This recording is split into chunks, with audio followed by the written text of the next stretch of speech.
postpartum as a surrogate, my first journey. I really don't feel like this needs to have a lot of elaboration because postpartum, whether it's, your baby or not, is still the same. You still go through those same emotions. If you're pumping for the baby, then you have to get up every so often to make sure that you're doing that. You still go through, you have moments where you're elated that this is all over, and then you have moments where you're really sad and kind of weepy because it's over. So it's no different than when I had my own babies. I think that the biggest thing is that you come home and you don't have to deal with, all of the things that come with having a newborn. And so your body is still expecting to make food for this little baby who isn't there. And so, if you're lucky enough and you have the ability to pump and send milk to your parents, that really helps. I think it helps your body kind of come to terms with there's no baby, but we're still gonna do this. So I think that it really wasn't very much different for me personally. I got to catch up on a lot of TV. I had a honey-do list that was a mile long that I didn't touch a single thing on because I was so like, you know what? My kids are in school and daycare.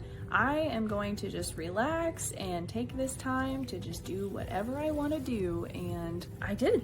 I watched a lot of TV. I ran errands. I didn't have to worry about, dragging my kids to the grocery store and a screaming baby also on top of that. And I think that it was very different for the simple fact that I didn't have a newborn, but that was really the only difference. I mean, you still have to manage everything as if, you did have a baby that you brought home. You still have to watch out for postpartum depression because that still is a possibility. You still have to go through all of the healing that comes with pushing a baby out of your body, so all of the things are still happening. All of the things are still there. You just don't have a little newborn to, remind you that, oh my gosh, all this was so worth it in the end. But if you have a good relationship with your IPs and you have an open door of communication, you'll get pictures, you'll get updates, you'll get phone calls, and it will be like, essentially, it will be reassuring to you that, you're gonna be okay. But I think that it's okay to feel all the feels. I think that it's okay to miss, not having that baby. I think that it's okay to have all of those hormones and emotions about it because your body carried this baby, nurtured this baby, birthed this baby, and now this baby is just gone, So it is definitely something that you should feel like you can grieve, I guess. In a way, because it's an absence. And so I feel like it would kind of be hard on you to just push a baby out and be like, okay, I'm fine. Baby's not here, whatever. Some people can do that.